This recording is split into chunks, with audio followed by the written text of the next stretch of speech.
Marketplace has thrown up a million opportunities and challenges for some of the world's biggest companies, and the best will tell you that just as one thought that they had finally cracked it, they were proved wrong.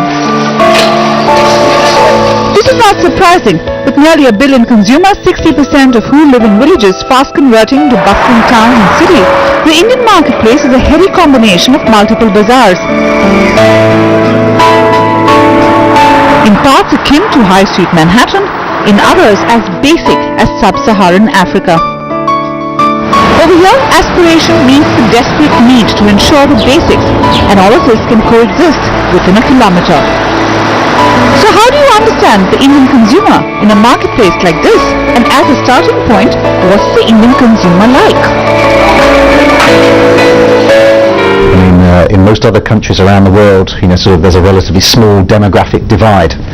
Here in India, clearly you have millionaires, billionaires, who can basically buy anything on earth that they want, and you have an incredibly poor generation that are struggling to get by. So actually understanding the consumer is very challenging in India. So I think the most successful companies in India, though, are approaching this challenge with vigour. They are spending time understanding the nuances. They're looking at the different tastes, the different appetites. And I think the one thing that's very common to every Indian consumer is the high aspirations. Everyone is positive about the future, and everyone wants to better themselves. And we're seeing that pretty much whatever brand area that you own, whatever category you're in, the common theme is how can you satisfy that first for a better lifestyle going forward. That's the one common trait that we see across every single consumer. One of the big challenges is that a lot of these different segments coexist in any given geography. So does that put a due challenge for brands and or companies, and how do they deal with this? Yeah, it does. I mean, if you think about India from a retail landscape, if we're talking about fast-moving consumer goods, then a lot of the story has been about Metro India and how's that grown. And certainly in recent years, that's fueled a lot of the growth. But increasingly now we're seeing rural India start to emerge, and some of the work that we've shared recently actually says that the fastest growing part of India is actually what we call small town India. So the towns where you have less than a 1 lakh population, they're growing at 1.5 times the rate of India per se. And in those small towns, exactly as you say, you have people who are very akin to the rural population, just getting by, very dependent on monsoons and agriculture. You also have an increasingly wealthy generation that probably at some stage will be looking to move into the big metros. So how you do micro-marketing in India, is a huge challenge for a lot of companies and puts a lot of pressure, I think, on the whole infrastructure. Mr. Mahendran, let me ask you, Godrej is a company which has had a long run in India. Yeah. I mean, you've already discovered a lot of the concepts that we are talking about in the consumption space. What's your own experience like? What's the real Indian consumer like? As you rightly said, we are addressing the roughly about 400 million Indians are using any one of our Godrej products on a daily basis. So we are in India for more than 100 years addressing the consumer needs, basically. Our focus is straddling across, let's say, India as a geography. In the appliance businesses, for example, Godrej is there for more than 60 years in India. Let's take refrigerator as one of the appliances. We've been addressing the top of the pyramid, middle of the pyramid, and the bottom of the pyramid. Today we have gone to the extent of giving a low-cost refrigeration for the rural India, which costs you something around 1,500 rupees a refrigerator for the rural India. So our constant endeavor across categories is starting across the profile. Might have been the way the way the consumer or the market evolved in the last couple of decades. My question, Mr. Mahendran, is what Justin posed. Are segments merging into each other right now as aspirations grow, as more wealth seeps into rural India, and how are you tackling something like that? Yeah, I just Justin did touch about that, what is observed the aspiration levels of the consumers. But our understanding is we've been in the various decade after decade doing this. Our observation is very clear. In the last 2 decades, we see the GDP growth is pretty steady state, I would say. At least if you take the last 10 years, India has been growing at 6 to 7%, or even sometimes we have touched 8. Okay, this year we are slightly slowing down. We will be at 6% and more.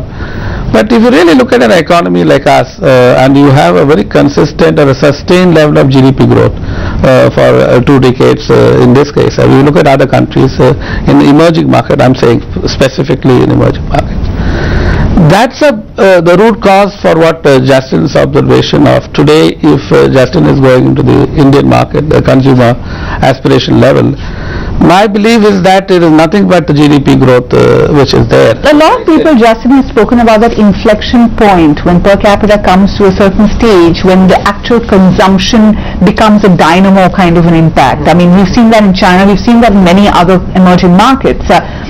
Is India at the precipice of that, or has the slowdown of the last 2 years really pushed it slightly? I think, as Mr. Mahendran says, if you look at it long term, it's a great story, and it's a pretty consistent story for India as well. And whilst this year, it may be slightly slower than we've seen in previous years, fundamentally it's still extremely sound. You're right, there are talk of inflection points in other countries. To me, I see more of an evolution of spending. So what is interesting, we talked about small town India and how it's growing now at 1.5 times the rate of all India. It's not just in basic commodity type items. You see the spending in the aspirational areas. So one of the areas we talk about is aftershave lotions. Very simply, the young males in those towns, they're buying 35% more aftershave lotions than they used to. Quite a small category, but you just start seeing that the types of aspirations and needs they have are starting to mirror a lot of their metro counterparts and also their counterparts in other countries. And whilst I think GDP growth is certainly a big driver, I think what we're also seeing in recent years is a lot more connectedness. People are listening to the media, internet connectivity is starting to increase. It's still small in rural and small town, but it's starting to increase, and as you get more connectedness, those consumer aspirations continue to grow. So I think the companies that can really map their products and their strategies to cater for these increasing aspirations, like Godrej have been very successfully doing, these are the types of companies that I think will be successful. I wanted to add one more point for this aspirational growth is you have to give the credit to the marketing companies in India. If you take last 10 years, most of the FMCG, the top 20 FMCG companies, including Godrej and the multinationals as Indian players, they have invested a lot of money. Let me tell you that, particularly the rural investment in marketing terms, both in media as well as the point of sale investments we have done. We have allocated separately, and many companies have gone into setting up their own rural distribution centers, and we have a separate rural marketing team for that. So that also plays a lot of role in how do you build the aspirational needs, how do you create consumption at the rural India. The focus of marketing companies have changed, particularly in the last 5 years. And now it's the payout time where you can get. Absolutely. No, but I would say that we need to continue for another 5 years.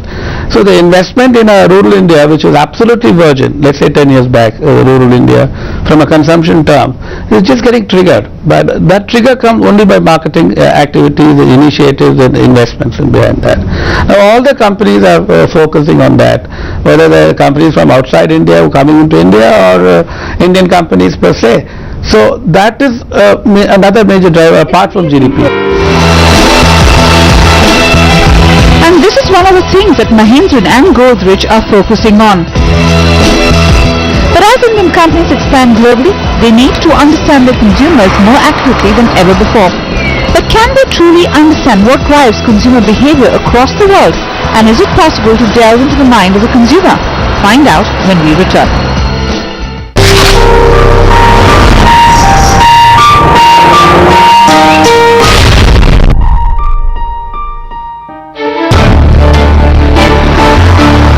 Traditionally, companies have strived to understand consumer behavior through surveys and focus groups. But increasingly, with stakes so high, some of the world's biggest companies are investing huge sums of money using new techniques to go deeper into the consumer psyche and the brain. In fact, combining the science of neurology and the art of understanding behavior, Dr. A.K. Pradeep, the founder of NeuroFocus, a neuromarketing venture, explains to what extent companies are going to understand consumer behavior. But what is neuromarketing? But I'll tell you, it's actually very simple. We use something called EEG. It's for electroencephalography. 32 to 64 sensors that you put on a fashion-forward cap on your head. You look very nice when you wear it, right? Each sensor measures the brain at 2,000 times a second. So you snap your fingers, 128,000 measurements are done from all across the brain. The term all across the brain is very important because the brain is kind of simply broken down into core component parts. So when I measure the entire brain, I know how visually excited you were from your occipitals, how audio was exciting from your temporals, was taste, touch and smell exciting from the parietals. And by the way, did you pay attention? Were you emotionally engaged? And by the way, did you move it to memory? Attention, emotion and memory all measured directly at the brain. From this you extract the core metrics every marketeer cares about. Number one, purchase intent. You watched it, are you motivated to buy? Number two, novelty or newness. With so many products and features, does it look new and novel? And number three, understanding or comprehension. Did you understand it? You spoke about the process involved. Let's look at the output of this, the outcome of this. Sure. What have your research attempts found out as far as the consumer behavior is concerned? What drives people to buy? Absolutely. People are driven through emotion. The real question is, what causes people to come to the retail store? What is the magic in the aisle that can make things happen? Everybody believes I must give consumers reasons to buy. Sorry, wrong. There are 7 dimensions as to why consumers buy in a retail store. Very simple. Number one, information, right? Is the information simple, clean, concise? And by the way, is it a single metric?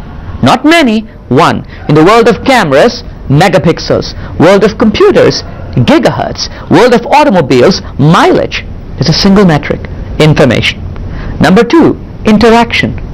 Do you allow your consumer to interact in the aisle with your product? Or do they just have to pick it up and walk away? Interaction is key. 3, something you would understand very well, entertainment. Do you entertain your consumer at the aisle? It makes them buy more than you think it does, right? You must be entertained. Number 4, education, right? You may think education is a PhD. No. I have one that didn't give me education. Education is knowledge, nuggets of fact. If I told you 95% of human behavior is non-conscious, 5% is conscious, right? So education is very key. Information, interaction, entertainment, education. And you got simplicity, all right? It is complex to be simple. Figuring it out at the aisle is key. The next one is self-worth. Have you made your consumer feel better about themselves at the aisle? You know what you could do? For less than 50 cents, you could make your consumer feel wonderful. I'll give you a simple idea. If you had a mirror in front of you, if there was a mirror behind me, you can't be angry at me. Because every time you have a mean, evil question you want to ask me, you will look at yourself in the mirror and suddenly you will feel wonderful about yourself and your questions will be kinder and gentler. Yeah, right. A lot of people have heard that. But let me ask you something, Pradeep. All of this is working backwards from trying to understand what works in a brand, what makes a brand connect with a consumer, right? And how have brands had a relationship that has, actually grown over years and sometimes even generations. So look at the successful brands. What's a successful brand according to you? And if you can work backwards, what makes a successful brand what it is? There are again, for anything that I say, there are 7 dimensions, but there are 3 that are primary and critical for a brand. In fact, I would say 4 that are very critical for a brand to connect. I would urge you to focus on feelings, values, benefits, and metaphors. A brand must evoke feelings. A brand must be deeply rooted in values. A brand must provide benefits to the consumer which are things about themselves, and the brand speaks on their behalf.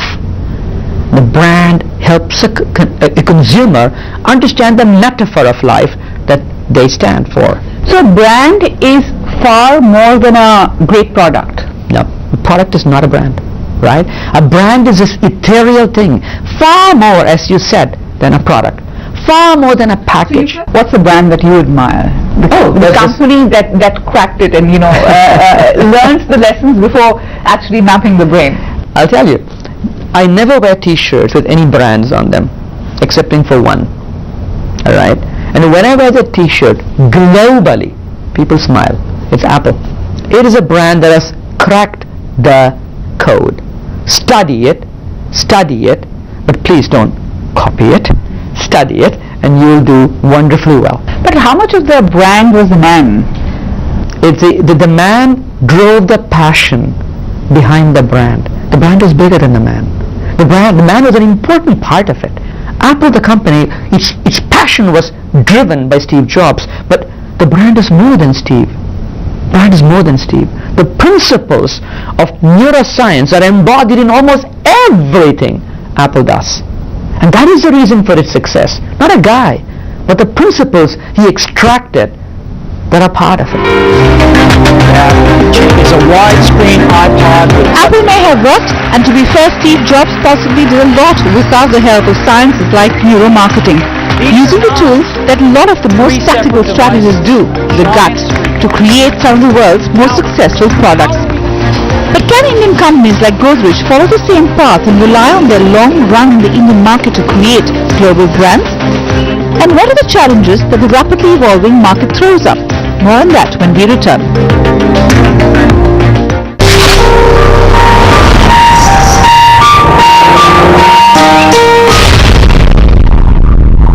I think as you might expect, I think the Indian youth is thinking quite big. They're probably a little less conservative, but maybe some of their parents. I think saving is obviously a big mindset in India, but I think the youth of today probably are starting to think a little bit more about living for today. And I think we're seeing that coming through in some of their spending. I think we're starting to see that in terms of what they're spending on telecommunications. I think we're starting to see their spending on entertainment.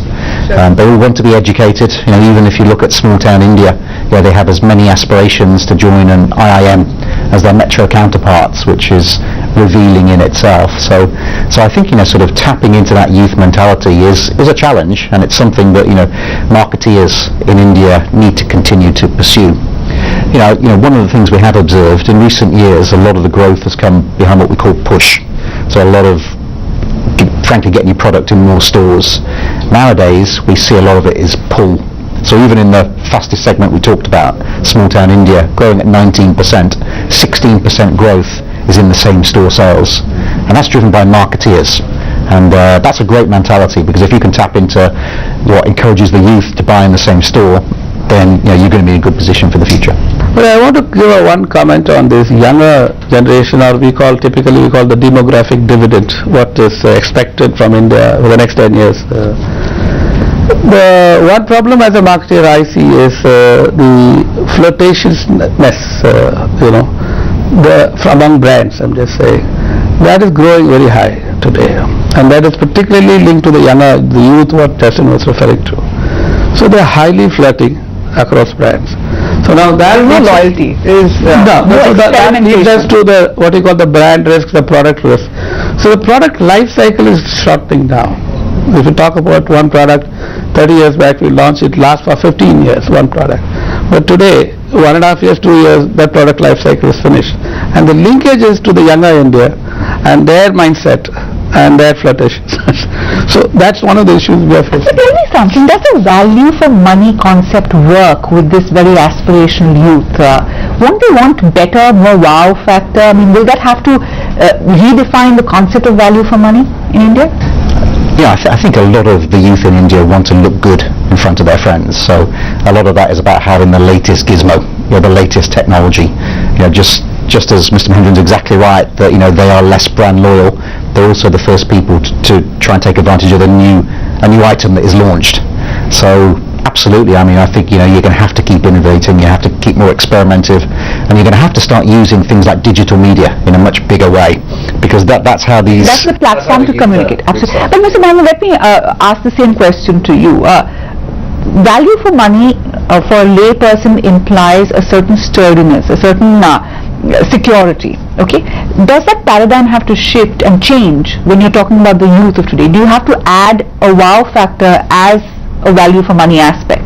Absolutely, I fully agree and endorse that view that today, as we said about the youth coming in as a consumer profile we have, and we have clearly identified the wow factor is typically a must. We have just now relaunched the Synthol soaps, etc. in the country, and one of our briefing to the marketing and the marketing innovation team has brought it. There is a wow factor to that. How do you look at a soap packaged, designed, the color graphics, etc., etc. So a lot of things goes into a product development, and the wow factor is a must today, and that's the expectation of the younger generation today. Justin, is this why pretty much every Indian company is going in for the rebranding, where they're looking more colorful, more vibrant, more energetic, than they have in the past? Is that the reason? I think it's certainly part of it. You've got to, we're an entrepreneurial society in India. So I think people want change, and I think they want it in every aspect of their lives, and they want it in the products and brands. They want it in the way it's presented to them. So yeah, I think appearance does matter. And as I said, Indian consumers take their time, to look at brands, to make their choices. So I think the more that you can disrupt autopilot mode, as we would call it in shopper marketing terms, the better. And packaging is certainly one way of doing that. So I'm going to ask you a tough question last. If you were to look at one home truth that you have landed on the Indian consumer after all the work that you've done in the Indian market, what would it be, Mr. Mahendran? One home truth which we have landed on is that, as I said, the expectation or the aspiration level of the Indian consumers have gone up, and there we are finding it difficult to satisfy those expectations. With the current volatility in the global market, in commodity pricing and etc., we as FMCG players, we are getting squeezed in margins, etc. So we have to, the challenge is in the next 5 years, how do you continue your growth, holding on to your margin squeeze, etc., and satisfy the Indian consumer. On one hand, you have to look at the front end of the consumer relationship, and on the back end you have to look at your business per se, and that is the dichotomy. Meeting both ends is going to be a challenge in the next 5 years. Justin? I think we've touched on it a bit, but I think the fickleness of the Indian consumer. I think you can spend a lot of time and energy building your brand, but if you don't continue to have the right price points, the right innovation going forward, and the right way to communicate with your consumers, they will leave you just as quickly as they joined you. And I've seen a lot more brand disloyalty, if you like, in India compared to other countries, and I think that's going to be the ongoing challenge for marketeers. And this is just one of the many challenges that some of India's best-known companies will have to grapple with as they begin expanding around the globe. And with innovations like neuromarketing and their own expertise gained on the ground in India, helping them understand the consumer better, they may just crack the code.